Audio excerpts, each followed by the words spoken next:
All right. Good afternoon, good evening, everyone. And welcome to this last session for today, where we will talk about Industry 4.1 session. So it's a paper session. We will have 4 presentations. So 4 different papers, again, targeting the industry sector, which is something we have not talked about so far in sustainable places. So I'm very pleased to introduce our first speaker. It's Liam Morris from the University College Cork, Ireland. And he's going to present a paper which is about the development of a digital counterpart to support energy consumption of an active manufacturing process. So Liam, thanks very much for coming, and the floor is yours.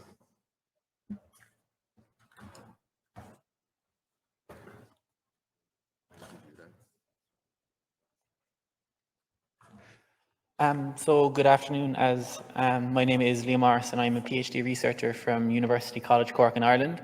And this is just a presentation of the beginning of my work looking into develop a digital counterpart to aid decision support of the energy consumption of a manufacturing process. Just in an overview of what I'll be speaking about today, I suppose I'll just begin with the purpose of my work and I suppose the objective really of this, and then then I'll give you a background then on the manufacturing process that was being analysed. And following this, really, I suppose I'll just go through the digitalization method that I used for my work as well on the manufacturing process. And then following this, some conclusions I found from this methodology and future work then that came from this as a result. So I suppose, as I mentioned from the paper title, I'm aiming to develop a digital counterpart of a manufacturing process with the goal of providing decision support with regards to energy consumption. I suppose in industry at the moment, while digital twinning is becoming more prevalent, it's more to do so with the objective of increasing production output while reducing costs, and not so much, I suppose, provide decision support or to reduce energy consumption, which is where I suppose this work will kind of lie. But before, I suppose, the digital model could present itself, it was important to kind of understand that the data being used was very accurate and sound. So this is my initial work, really, and doing this is kind of by identifying and collecting the relevant data from the process and seeing if this data is adequately digitalized or finding the means to do so in order to use it for a digital model, which can then lead to the decision support of the manufacturing process. So I suppose in essence, this is just the manufacturing process instead of the 7 steps. I suppose just to go through it there, the material is issued, and following this, then the material is then cut down into the specific parts. These parts are then machined down into the specified sizes and shapes, which are then sterilized in the clean line step. Following this, the parts are then labeled, cartoned, and then they are shipped from the facility. And I suppose from looking at some of these steps, really, they seem very rudimentary and they don't require much improvements to reduce energy consumption. But again, I suppose some of the steps would require that going down further down the line. And before initial work began on the process, it was a quick analysis done to see whether energy consumption is being monitored. And it was found that only one of the 7 steps permanently monitored energy at the beginning of the study, which was beneficial in a way, but also provide a hindrance, I suppose, when we're trying to reduce the energy consumption of the process. So following this, really, to understand the data that was relevant, the Hadopi methodology for digitalization was applied. This methodology provides the tips, provides the Lean Six Sigma processes to improve the steps to improve processes, while it also integrates data mining conventions such as CRISP-DM. So while the processes are beginning to be improved, they're also being suited to see whether the information is digitalized. So for my study, I used the define step of this methodology, which included defining a project charter, developing a user requirement specification, and cataloging all the known data points and the relevant data points for the final model. And how this ties back really into the manufacturing process was, as I previously mentioned, with some of the steps in the process, they did seem very rudimental and not much improvement would be required in order to reduce energy consumption. But it was found that 3 of the 7 steps would require further work to reduce consumption, be it because the amount of time that the equipment is being used or the number of produced parts that go through them. These 3 steps were identified as potential significant energy users and were really the focus of the study.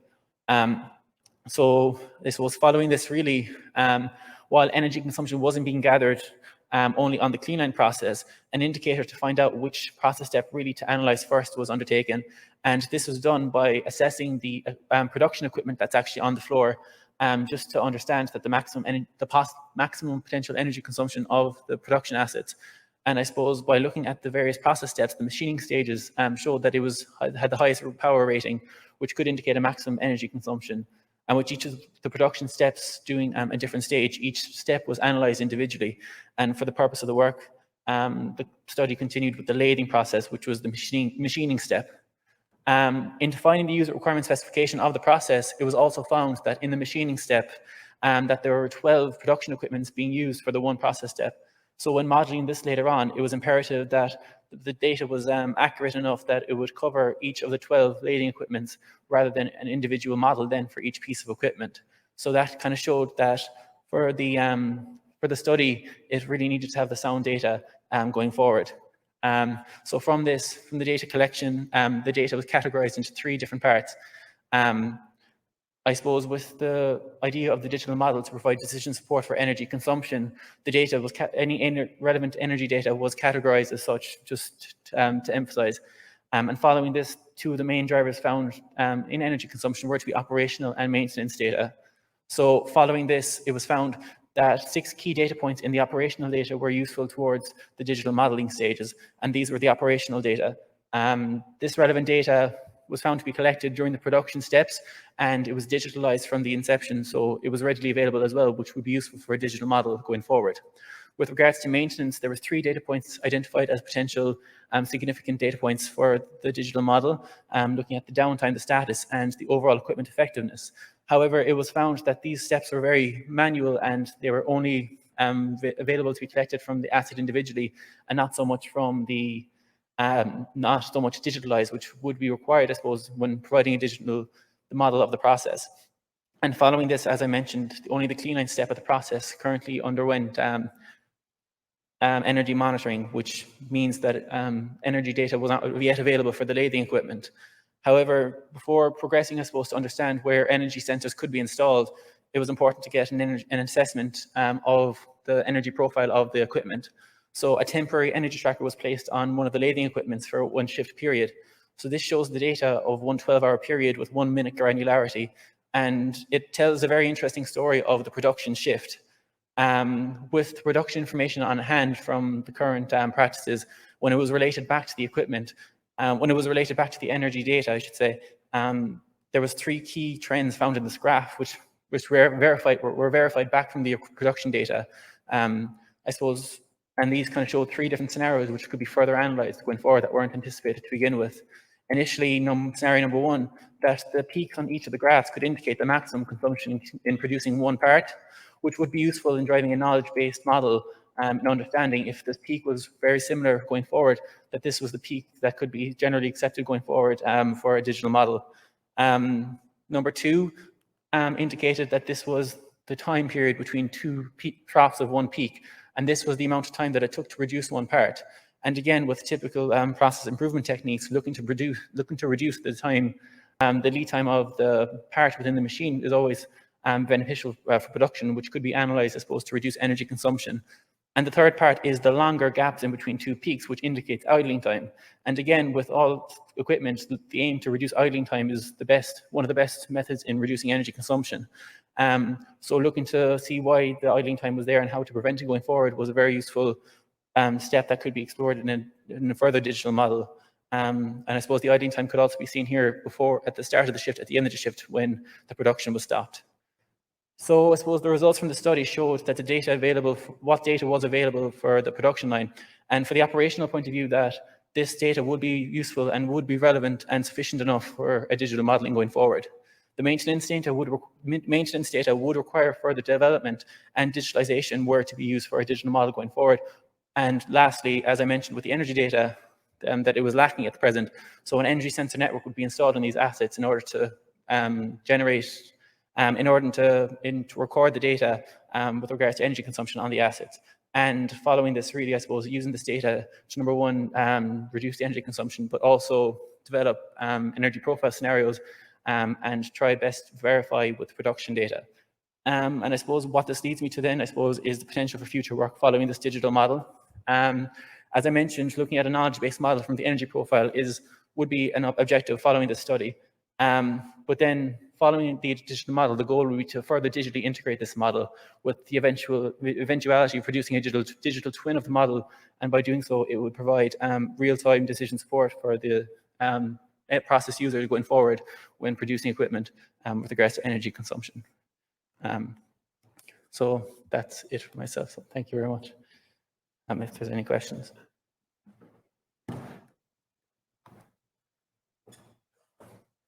Oh, perfect. Thank you.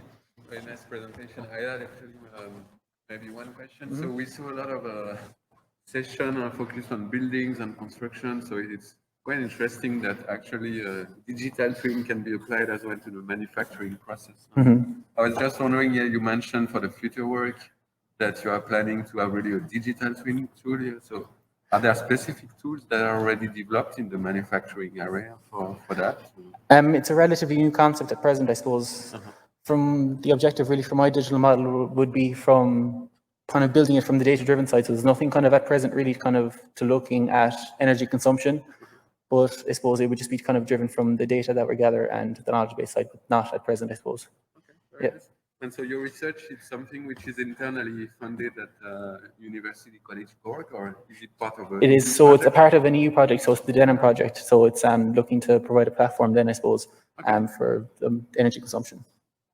Okay. Right. Perfect. Oh, perfect. Thank you very much. Thank you. Thanks. Thanks very much again, Liam. I will now invite our next presenter. So it's Francesco Peccianti from RINA Consulting. And he's going to talk about the Alliance for Energy Cooperation in European Industries. Francesco. Thank you very much. As presented by Regis, I'm going to present the Alliance for Energy Cooperation in European Industry. First of all, what is it and how it's formed? This alliance, it's a collaboration among 5 European projects by START, which are namely Embers, Incubus, RACES, SOWOT, and Sparks.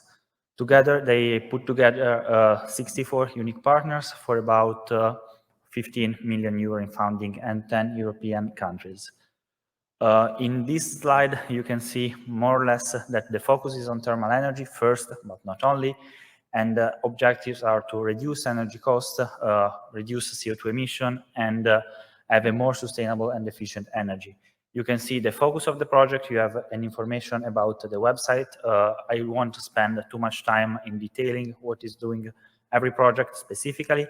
I will say a few words about the different projects later on, but I would like to focus on why this alliance. First of all, the why is that the potential for energy cooperation and waste heat recovery is huge and largely untapped in Europe.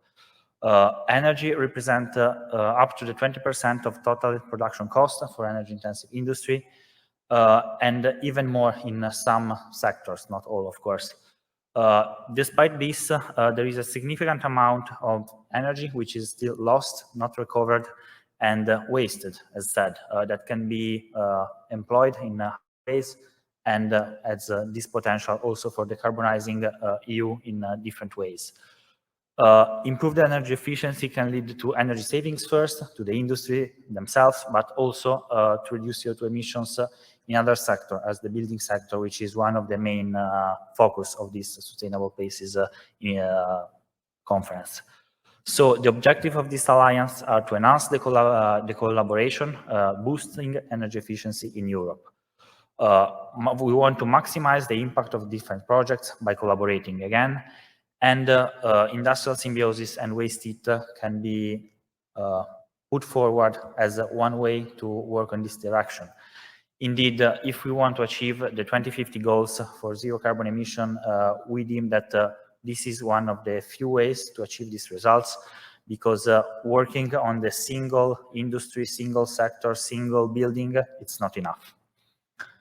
That said, I would spend a few words about the project involved in this initiative so far, and I will come back on this so far by the end of my presentation, starting from Sparks, which is the only one project which ended in a couple of months ago, in June, and the objectives were to create instrument, replicable ones for energy cooperation.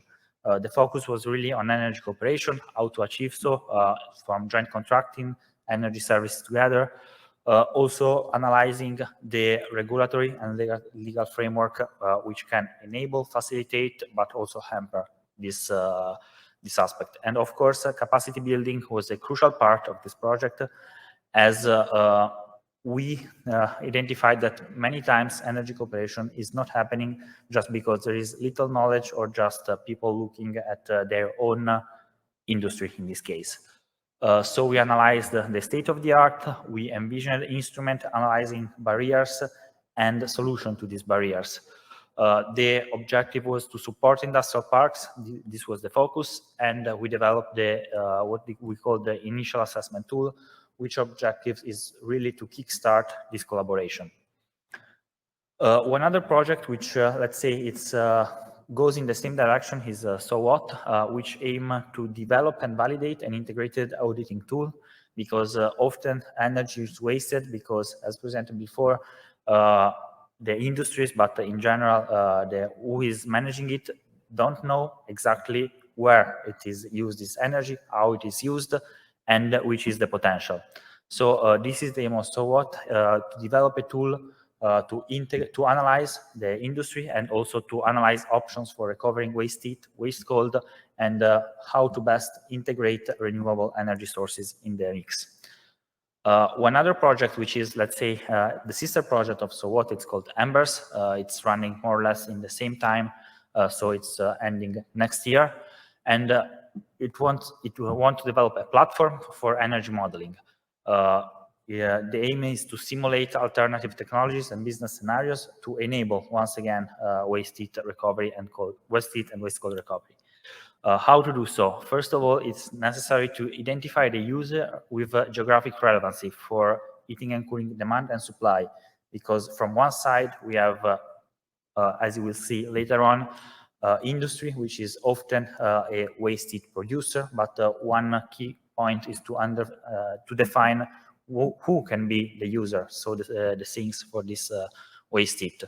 And the matching is one key topic from the two sides, the technological sides and the business model side. The other project presented and part of this alliance is RACES. I know there will be another presentation later on RACES. And its scope is to promote a transition to a circular economy based on industrial symbiosis and energy cooperation.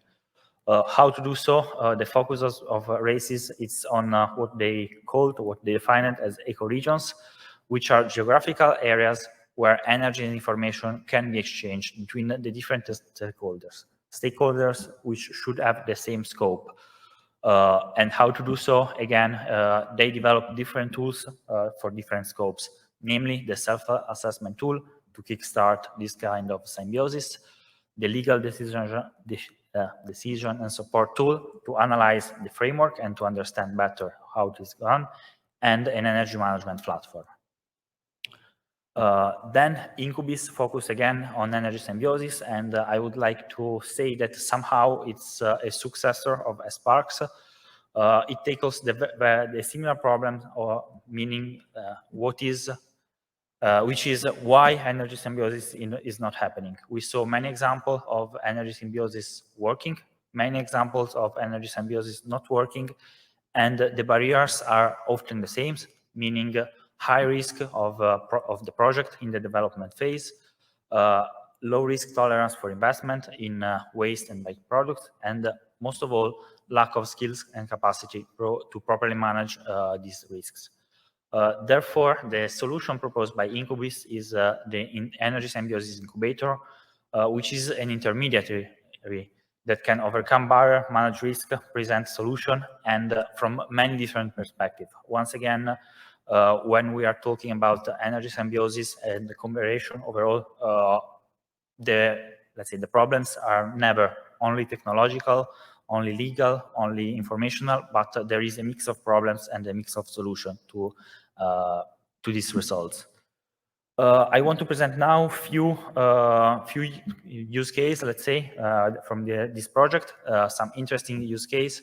One of these is coming from Sparks and is focusing on Chemie Park Linz, which is an industrial park in Linz, a chemical park, and they have a ton of waste heat. Specifically, the problem was double. From one side, heat was not used, and therefore energy was not used. But from the other side, one other problem is that the river Danube was used, as often happens, to cool down some heat. And of course, they comply to regulation, which doesn't allow to heat up the Danube River up to 50 degrees or something like that. So they also faced problems with the production just because they didn't have enough cooling power. And the solution that we are proposing is to link with this waste heat with the existing district heating in Linz city via heating, of course, but also heat-to-cold technology to solve the summer problem where they couldn't cool down the heat and they need some sink for that. So heat-to-cold technology could be a solution for that. In this case, discussions are ongoing. We don't know if finally this will be implemented. It was a CSA, so not a project where it was supposed to happen, but this is what they are studying. One other example is Imerys Graphite and Carbon, which is located in Belgium. And what they want to do is to make their business more sustainable, but also more future-proof, because we know that industry are delocalizing out of Europe sometimes and so on. But in the moment that infrastructure is there, there is a business model also not just focused on the production, but even to other sources of financing and on money. It's an incentive to stay where they are and to continue the production. So different options are being analyzed, the electricity production from waste heat, carbon valorization in other chemicals, and so on, just because here cooperation is key. This is, again, one industrial site, but the objective is not to look just at the site, but at something more. As another example, it's the park in Greece, the industrial zone, where they discovered, let's say, of course, part of the project, but they had heat sources and heat sinks. And basically what it happened is that they didn't spoke enough one to each other. So they didn't discover what was the potential and what was the opportunity for them. Therefore, in this case, the economic feasibility of the project is ongoing, but the potential is for sure high.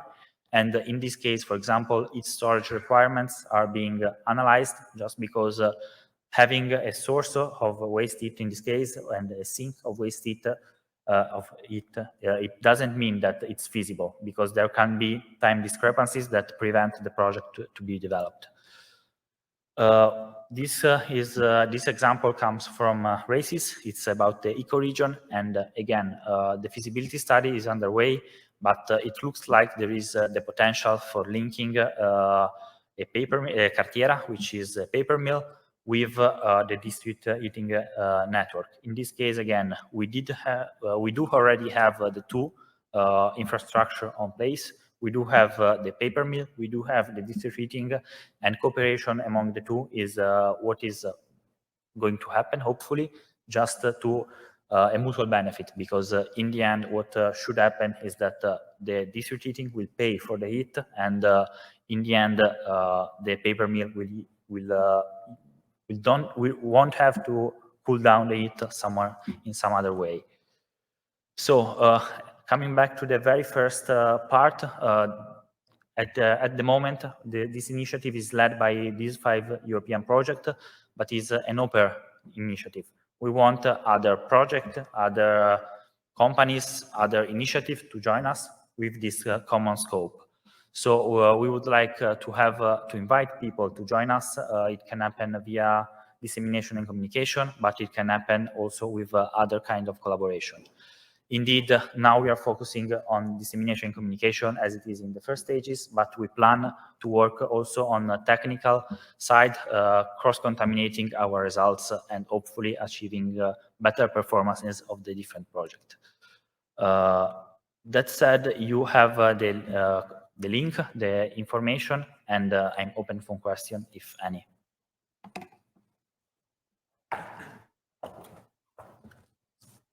Thank you very much, Francesco. I have maybe one question for you. So the Alliance, you mentioned that you are looking for more projects potentially. And so just to understand, the Alliance, you also get funding from the EU not to run it? Okay. So you are based on membership maybe? Yes, exactly. Yes, in this moment, it is 5 ongoing projects, 4 ongoing projects and 1 finished project. And the idea is that we are willing to have other partners that by themselves want to collaborate. In this moment, we are in the very initial phases, so we don't ask for membership, we don't ask for sponsorship. Of course, we are counting on running projects that wants to collaborate. So basically, it's part of the activity of the project from one side. But of course, we think that we can have other projects that can be generated, other opportunities. And therefore, in this moment, it's a very open initiative to anyone who wish to participate. Thanks. Okay. Thanks very much, Francesco. And I do believe that at R2M, we do have 1 project which might be relevant to join the Alliance, even though it's, I would say, the recycling of waste heat is just a small part of the project. But still, if you consider it's relevant. Yeah, it's relevant at the moment that the aim is, of course, to decarbonize. The focus is more on the industrial side, and cooperation should be a key. So it's if it's just recycling within the site, it's more on product efficiency, energy efficiency. So it's a bit out of scope of the Alliance. But whenever cooperation is an option, then we are more than welcome to if you join us. Thanks very much again, and we might be in touch then. All right, we'll move to our third presenter today. It's Daniele Sangiorgi. Welcome, Daniele. Okay, hi, can you see and can you hear me? Yourself. And you're going to be back to the topic of digital twins. Yeah. Again, for the manufacturing sector, I understand, but this time focused on industrial SMEs. Okay, can you see my screen? Can you see my presentation? Yes, we do. Okay. So, good afternoon to everybody. My name is Daniele Sangiorgi, and I work for ARTER, which is a consortium between the Emilia-Romagna regional government and the university and the research institutions that are located in the regional territory. The mission of my company is to promote innovation and technology transfer and the attractiveness of the territory. Today, I'm going to deliver to you the presentation of the IoTwins project, a project where we are involved in. IoTwins stands for Distributed Digital Twins for Industrial SMEs, a big data platform. And IoTwins is an European project funded by, is an innovation action funded by Horizon 2020. And is coordinated by an industrial partner, by Bonfiglioli SPA. And it has quite a big amount of cost and the European contributions, since it has more than 20 million of euro about cost and 16 million of euro for EU contribution. The project started on September 2019 and is going to end next August. So, in few words, what is IoTwins? IoTwins wants to lower the barriers for the uptake of the industry for the zero technologies, in particular for SMEs. And the development is based on the creation of a technological platform which allow cost access to a set of technologies such as artificial intelligence services, big data analytics, the management of cloud and edge infrastructures, meaning all the components that are able to allow the development and the delivery of digital twins. Moreover, our approach is demonstrated through the implementation of 12 large-scale testbed, ranging in different domains in manufacturing, facility management, and focusing also on the replicability and the scale-up of the experimentation that we are doing. Specific focus is given also to business model in order to exploit the IoTwins platform in a platform as a service model.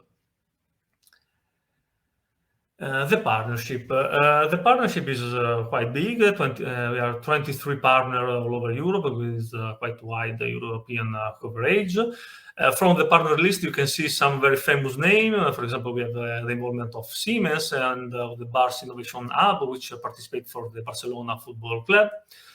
We have also the involvement of some also very important manufacturing groups, manufacturing company, which maybe are not so famous, but are very big and quite innovative and active in their sectors. For example, the Bonfiglioli, which is coordinating the project, but also the GCL International, leader in the closure manufacturing, or other companies which are working in the manufacturing sector like Phil or HTR.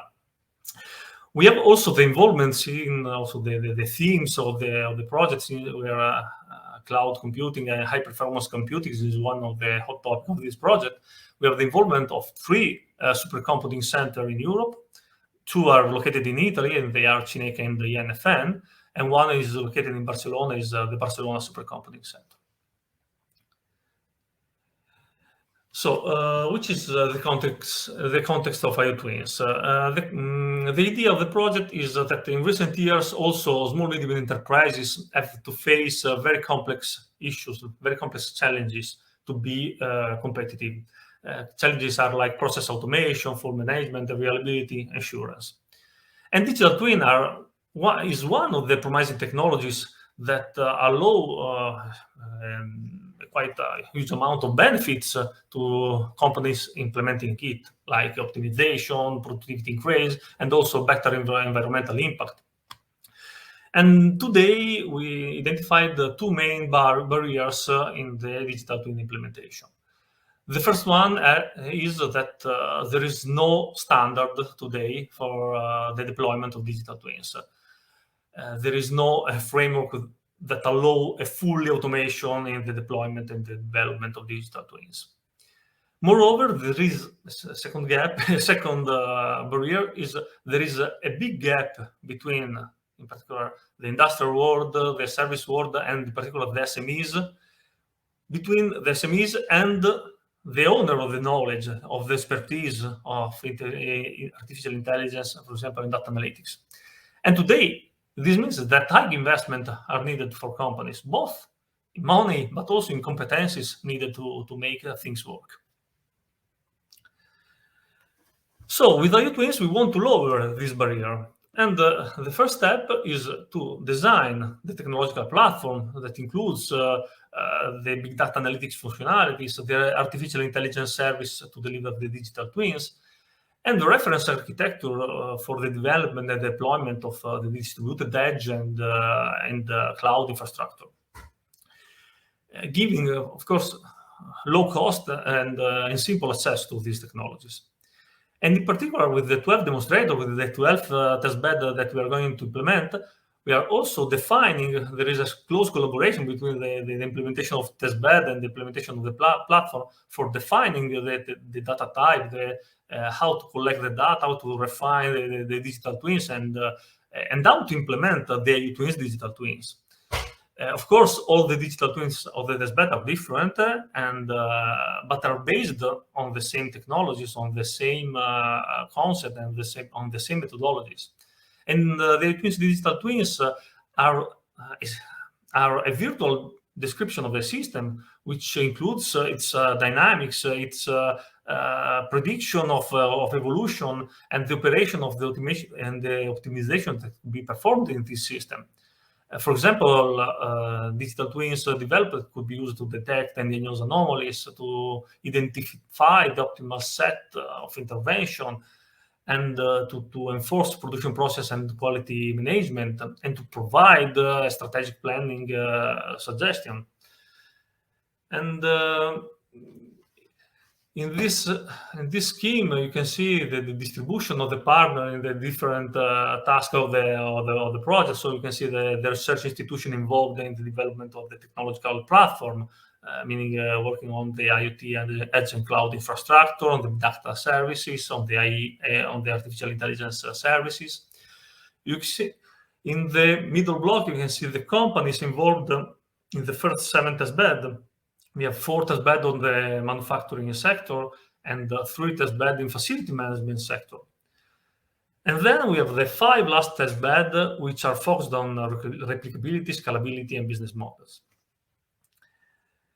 Here you can see the list of the 12 testbed.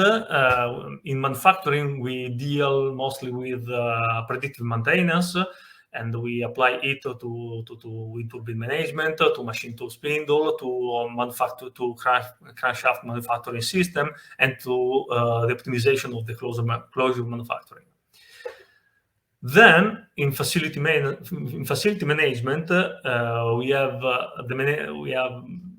we are managing 3 completely different infrastructures. We have the management of a sport facility, meaning the management of Camp Nou, the home stadium of the Football Club Barcelona. We have the management of a supercomputer facility located in Italy, in the Cineca. And we have the management of a smart grid facility implemented by Siemens. Then, in replicability, we are going to replicate in different context all these testbed. We have the replication for the identification of patterns for smart manufacturing for SMEs.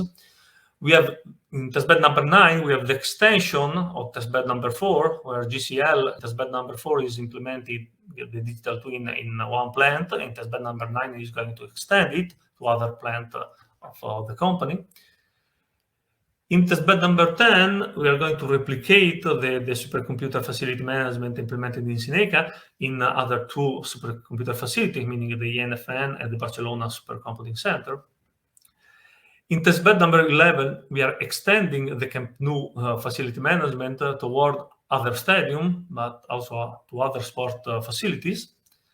And in testbed number 12, the last testbed, we are studying innovative business model for the application of IoTwins platform as a services in the manufacturing sector.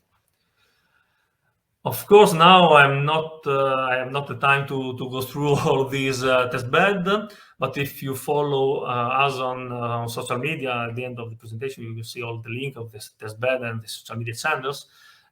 In the next weeks, we are going to publish a set of videos that are going to describe all of these testbed. We have a set of about 15 videos that are explaining the different testbed and different components of the project, and we will release this video starting from mid-October to the end of February, start of March. However, just to give you some example, I will describe to you a couple of these testbed. And the first one is the first testbed, that is the wind turbine predictive maintenance. This testbed is implemented by Bonfiglioli, who is also the coordinator of this project. And this testbed is based on specific issues that we have on wind turbine generator. Since today, a failure on the wind turbine generator could cause production loss of about from 2 to 4,000 euro per day, and with higher repair cost up to 200,000 euro. And while today wind turbines are using data to optimize performances, but we have still 2 main issues, meaning that some critical component cannot be directly monitored, and meaning that we have to introduce some approximation, and that we have a low acquisition frequency, meaning that the impulsive situation cannot be detected and leading to dangerous situation for the wind turbine generator. And with IoTwins, we are creating a digital twin of the wind farm, meaning that we have the digital twin of the single wind turbine generator, but we have the digital twin of also of each component of the wind turbine generator. And we are aggregating data coming from historical data and real-time data. Historical data is used to train the system and to develop scenarios and to plan the predictive maintenance. And real-time data is used to detect the status of the turbine and applying the real-time situation detected with the models identified through historical data in order to have a better planning of the maintenance and to cope with real-time situations that are detected with the analysis of real-time data. And for example, one operation that could be done with the real-time data is the orientation of blades, which can be adapted basically on the actual situation in order to increase and maximize the energy production and to reduce also the mechanical stress to the turbine. And thanks also to the development of the predictive maintenance algorithm and the strategies that we have implemented thanks to the data collected and elaborated through the twin platforms, the twin platform, we expect to reduce from 20 to 50% the maintenance cost of the turbine. Another example is testbed number 5, the testbed of Camp Nou. As you probably know, Camp Nou is the biggest stadium in Europe for football matches. It has almost 100,000 seats. And today, the challenges are to maximize the mobility and the safety, both inside and outside the stadium, and to manage at best possible critical situation, for example, in case of emergency, in case of an evacuation is needed. Today, crowd management systems are in use, already used, but at the moment they are not suitable for dealing with real-time situation, since due to low computational power and the usability is limited. Also, in this case, in digital twin, we are developing a digital twin of the stadium. We are using historical data to analyze how crowds move, to simulate how the crowd move, both within the stadium and outside of the stadium. And we are collecting real-time data from different sources, coming from sensors installed in the stadium, cameras, but also the social media activities of the spectators, for example. And the simulation based on historical data, also in this case, is used to define the different scenario possible, while real-time data is used to identify the specific situation and to decide in real time what is the best strategy at the moment. In particular, in case of emergency situation, the comparison between the real-time data with the scenario simulated could provide the better plans and a better solution for deal with an emergency. But of course, all this data could be used for many other things. For example, to optimize the distribution of the shops in the stadium, also to give, for example, personalized experience to the spectators, or also to reduce for each spectator the average time to reach its seat. So there is a lot of possible services, and for this motivation, this testbed is extended in several ways, both for a smaller stadium than Camp Nou, but also for other sport facilities. And so a lot of collaboration, in particular in this testbed, is available today. And so I have ended my presentation, and in this slide you can find all the links about the project website, mailing from the website, and the Twitter channel where you can find all the update about the project activity. And of course, if you have a question or you want to get in touch with me, please don't hesitate. Thank you. Daniele, really nice presentation and quite impressive project actually, with many different use cases. So I understand that the use cases are indeed all separate, but you have at the same time this kind of common layer, right, between each of them. And do you have connections between the different test beds? Do they learn from each other in a way? Yeah, there is, we can say, a lot of connection since of course, is the development of the platform is performed in close collaboration with the test bed, and in particular, all the test bed in the different sectors are collaborating with each other. For example, the test bed in the manufacturing sectors and the test bed in facility management sectors share methodologies, share process, and collaborate to define the digital twin and you can say the function needed to the platform to make their digital twin to work. All right. Thanks very much, and good luck with this very ambitious project. Unfortunately, the fourth speaker is unavailable to deliver the presentation, I was told by one of my colleagues. So we will now close the session. I'd like to thank again the three presenters. I believe we tackled a new topic today, which I believe we did not cover that in the previous edition of Sustainable Places. So thanks for introducing this into the event, and hopefully next year we have this topic growing, let's say. So thanks again to all of you, and I wish you to enjoy the rest of Sustainable Places. Thanks to all.